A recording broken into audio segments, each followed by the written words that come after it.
Welcome to TV20 News. I'm Dan Monroe. TV20 News has been affected by the recent ransomware cyber attack on Cleveland City Hall. 2 weeks of raw footage on our servers has been deleted. Though we have backup plans in place for everything we shoot, regrettably, some stories have been lost forever. Rest assured that TV20 videographers and reporters are still out there, bringing you the good stories from around our great city. Now, on to our top story. The City of Cleveland, in partnership with Bike Cleveland, launched a new program to commemorate those killed in traffic crashes and support impacted families, while encouraging safer driving behaviors. Families, friends, and past students of CMSD teacher Danielle Cronister gathered at the intersection of East 21st and Chester Avenue to honor her memory and launch a new survivor support program. This is a dedication event for the Memorial Street sign for our daughter Danielle, who was killed on her way to teach on the campus for CMSD. She was a pedestrian doing all the right things, and a truck driver turned and didn't see her and killed her. So this Memorial Street sign is a memorial with a message to drivers: pay attention. Callie Mersman, Cleveland's senior strategist for transit and mobility, said these signs serve as a stark reminder for motorists to watch for pedestrians and bicyclists. Everyone should be able to get where they're going safely, to work, to school, to meet friends. We shouldn't have to worry about dying just trying to get somewhere that we're trying to go. Often we prioritize convenience and speed over safety on our streets and even in our own driving behaviors. And this event is really about understanding, remembering the human cost of traffic crashes and encouraging people to keep that in mind as they're traveling on the streets. Speed matters, checking crosswalks, yielding to pedestrians matter. Safe street designs, like we're working on advancing at the city, matter. There are a lot of solutions that we need to speed up implementation of so that more families don't have to go through this. Mersman also said these signs are available to anyone who lost a loved one in traffic crashes on Cleveland streets. The signs feature a safety message as well as the name of the loved one who passed away in the crash. And this is a program that is now available to any family who has experienced a tragedy like this to come to the city. We'll work with them to create the message on the signs and then install it at the city's expense. Jacob Van Sickle, executive director of Bike Cleveland, says teaming with the City of Cleveland on this initiative was a no-brainer. Yeah, so Bike Cleveland, we're the region's bicycle and pedestrian advocacy organization, so we're advocating for safe streets. Today we're here announcing a new chapter of the Families for Safe Streets, Northeast Ohio Families for Safe Streets, which is a support group that we're developing of people that have been impacted by crashes, whether seriously injured or family members who have lost ones, to really help funnel their grief into action. So this group will provide support for folks that have been impacted, but we're also helping to make changes in the way our streets are designed and the policies that will make riding a bike, walking, and driving safer for everybody. Danielle Cronister's mother, Laura Wood, has an important message for all those watching. The message is, please look for pedestrians, look around you, and pay attention. People's lives are in your hands behind the wheel.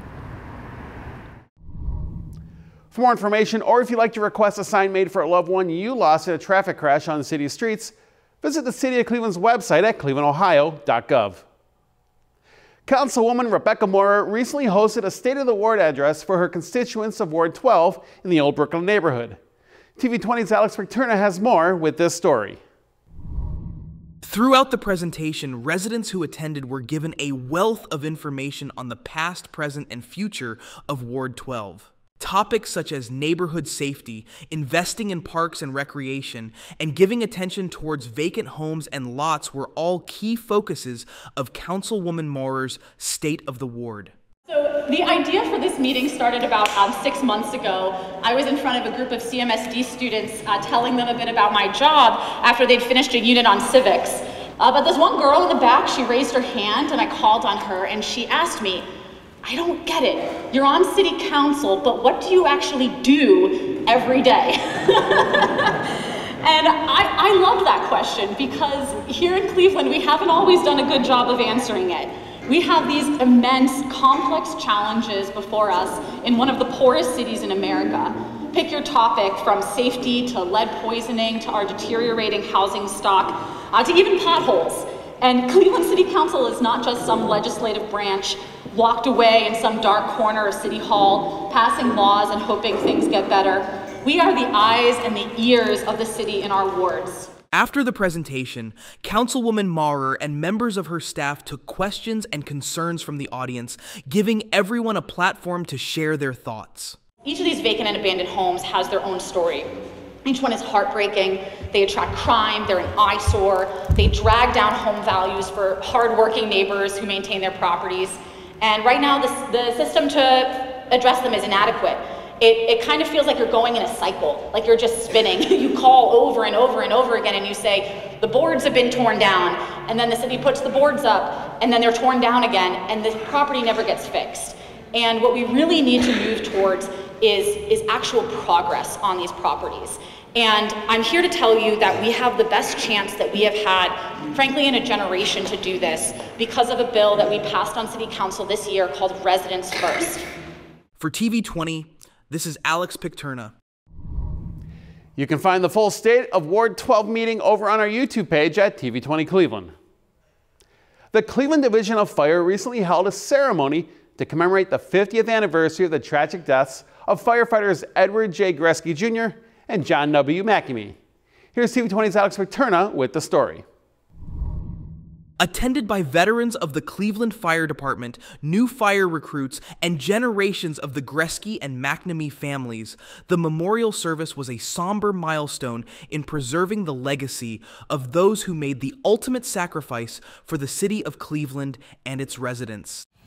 Every Cleveland firefighter follows the footsteps of those who wear the uniform before us.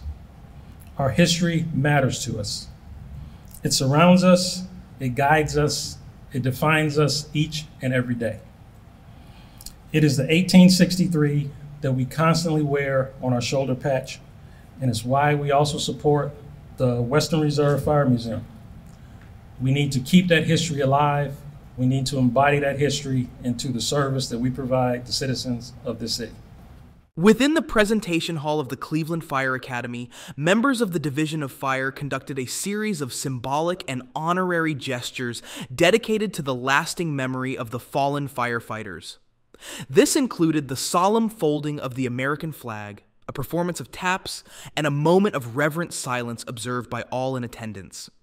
The old saying is, and I just had mentioned to somebody, from Scripture, our Savior says, no man has greater love than to give his life for another. And that's exactly what these two men did. Following the memorial services, the surviving members of the Gresky and McNamee families were invited up and presented with plaques on behalf of Bluecoats, an organization dedicated to supporting the families of fallen Cuyahoga County service members. These honors serve to further commemorate the legacy and memory of the firefighters who had made the ultimate sacrifice. Before concluding, Fire Chief Anthony Luke gave one final presentation, delivered directly to the new recruits of the Division of Fire. The ceremony today is not just another event, not just a normal ceremony. This ceremony is deep with lessons that you should learn, along with the lessons that your dedicated instructors here at the Academy are teaching you.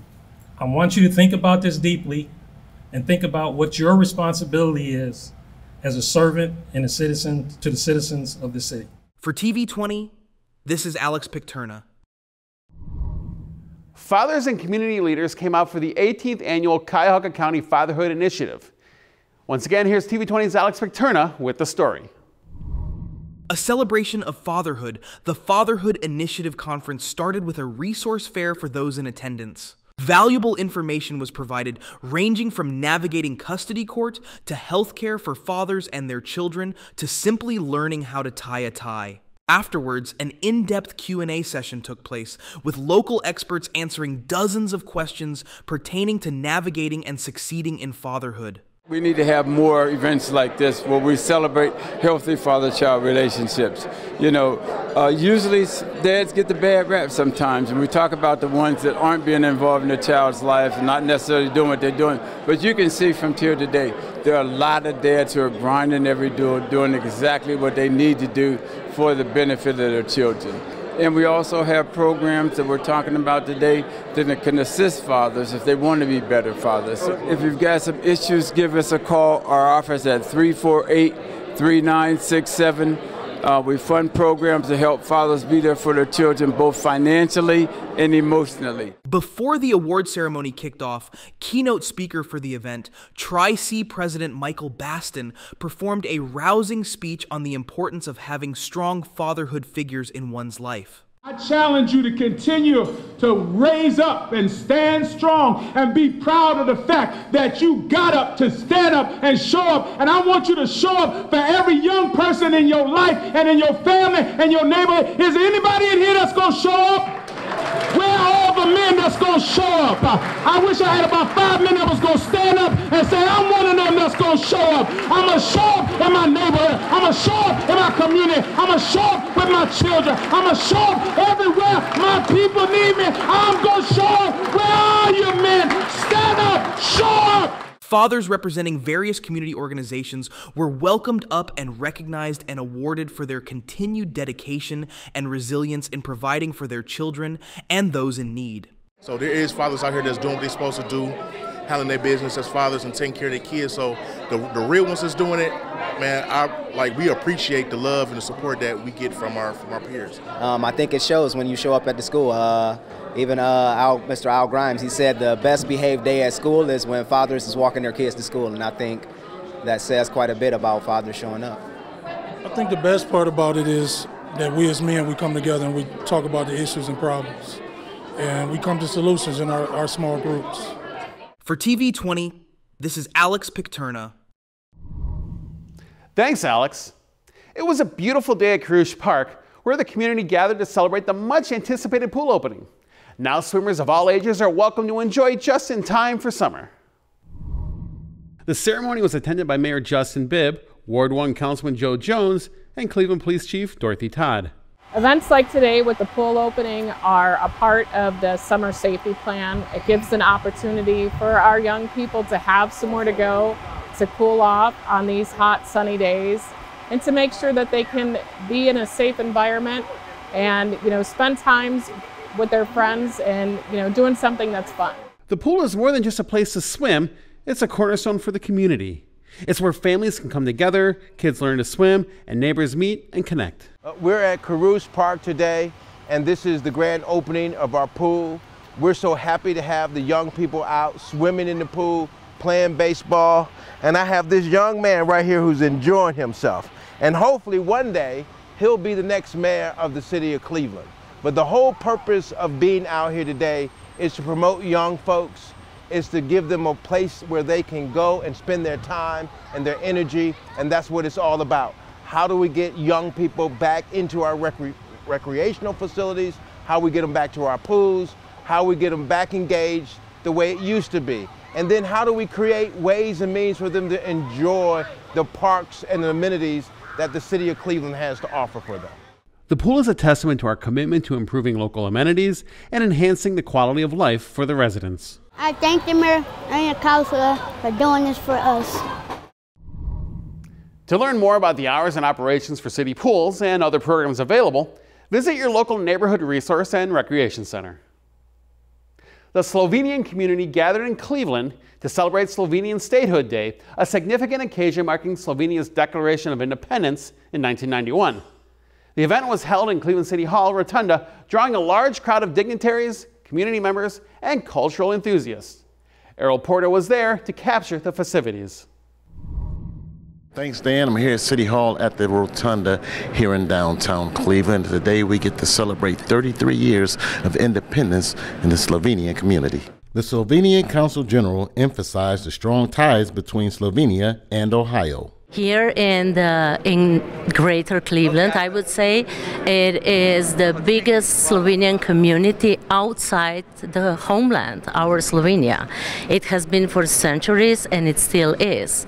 And that's why Ohio has a special place in the relations between Slovenia and Ohio, and even Cleveland, because since more than 30 years we are sister cities with our capital, Ljubljana. Folks may not know this, but Ohio was the first state in the country to recognize Slovenia as an independent nation. So we have a rich heritage of Slovenians who've immigrated to Cleveland. They're a major part of the fabric of our city, and we're at the People's House celebrating their contributions to our community. I spoke with John Plesnik, a prominent leader in the Slovenian community, who shared his thoughts on the significance of today's celebration. I'm honored to represent the many Slovenian Americans who live in Northeast Ohio. My grandfather was a mayor in Hotershica, Slovenia, and when my father was 11 years old, he came to this country. And so to be able to keep that connection with our homeland and celebrate America and Slovenia at the same time, this is Statehood Day, when we remember 33 years of Slovenian independence from communism. The celebration also featured an array of Slovenian artifacts and artwork. It's clear that the spirit of Slovenia remains vibrant and alive here in Cleveland. The bond between the two countries continues to grow stronger, nurtured by events like these that remind us of the importance of cultural heritage and community. Wow, celebrating Slovenian Statehood Day here in the City Hall Rotunda, just another testament of the love, unity, and acceptance that is our great city of Cleveland. I'm Errol Porter reporting. Back to you, Dan. Thanks, Errol. What a wonderful celebration of culture and independence. The city of Cleveland came together to celebrate local boxer Morelle McCane. The Golden Glove winning fighter qualified for the 2024 Summer Olympics in Paris.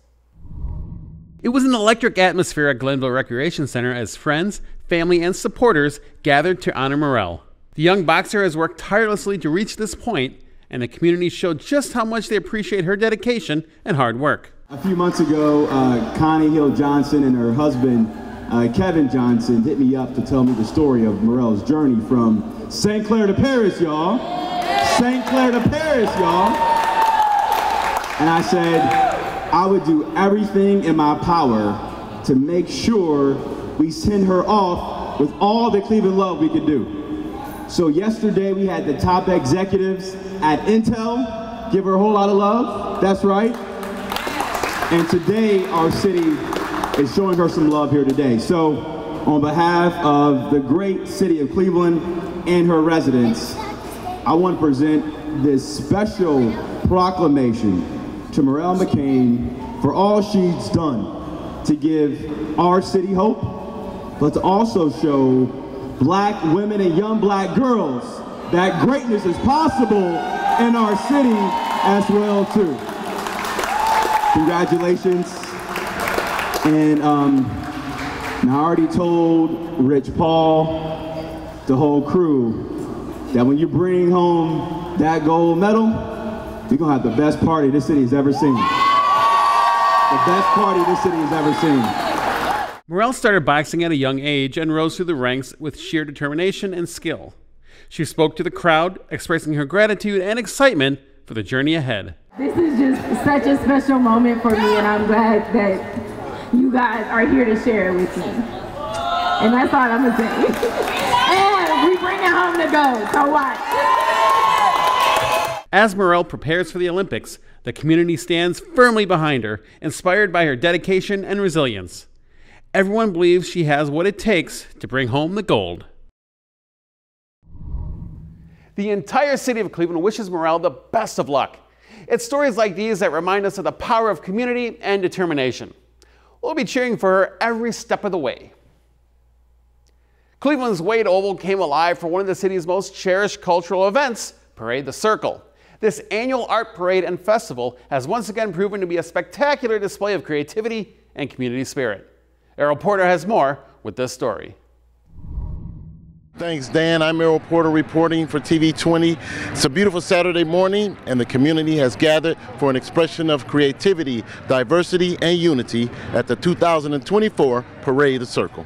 This event, organized by the Cleveland Museum of Art, transforms the area into a vibrant celebration of art, music, and performance. The theme of this year is Visions of Harmony, one of the most exciting days of the year because this is the biggest art parade in the state of Ohio.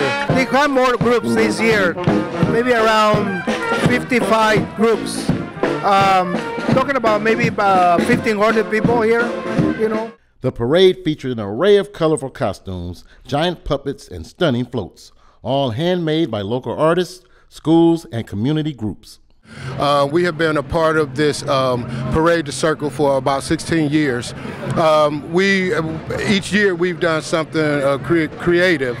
We've done a heel shoe float, we've done a butterfly, we've done a quilt.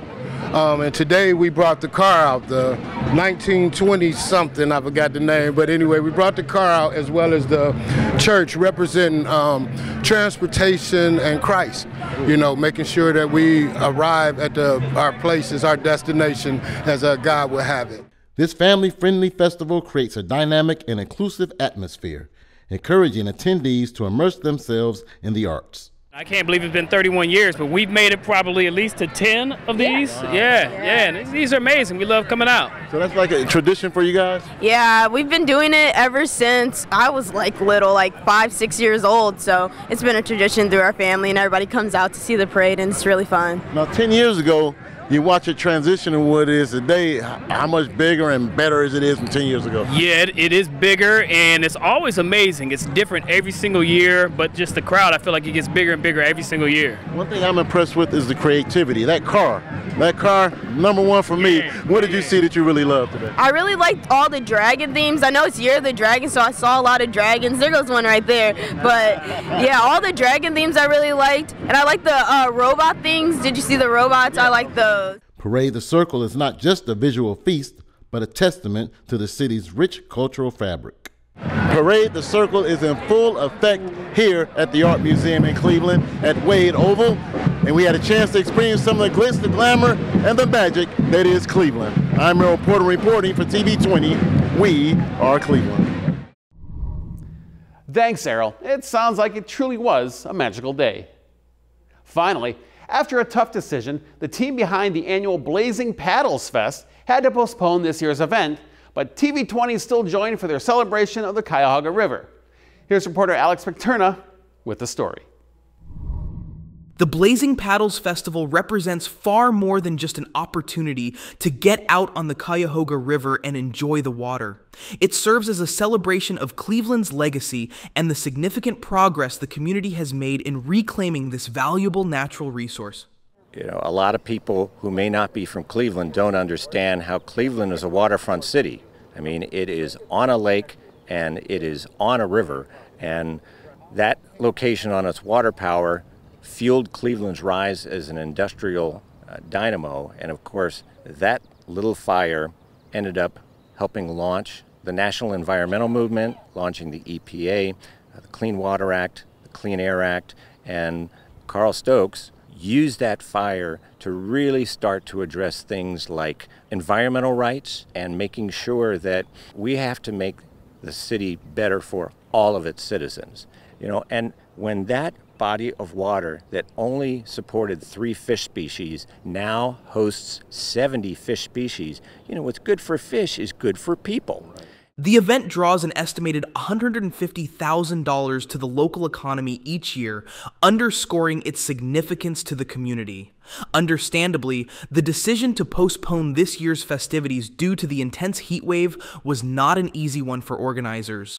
Nevertheless, the festival's tradition holds an important place as businesses, both local and from out of state, make way each year to allow residents unimpeded access to enjoy the Cuyahoga River during the celebration. Access to Cleveland's waterfront is tough. There are precious few opportunities for people to get on the water. The fact that the industrial stakeholders and commercial maritime are willing to step aside for recreation one day a year is a tremendous tip of the hat, and it was a hard but easy decision for us to see this heat dome that is hitting our region and make a tough decision that we had to postpone the Blazing Paddles Paddle Fest today. For TV20, this is Alex Picterna. Thanks, Alex. While no date has been given yet for when this year's Blazing Paddles will return, you can find more information on their website, sharetheriver.com. Well, we are constantly uploading new content on our TV20 Cleveland YouTube page, so make sure you hit that subscribe button so you don't miss out on anything. You can also connect with TV20 Cleveland on your favorite social media platforms like Facebook, Instagram, and X. Thanks for watching TV20 News. I'm Dan Monroe. Be sure to stay tuned for more on TV20. We are Cleveland.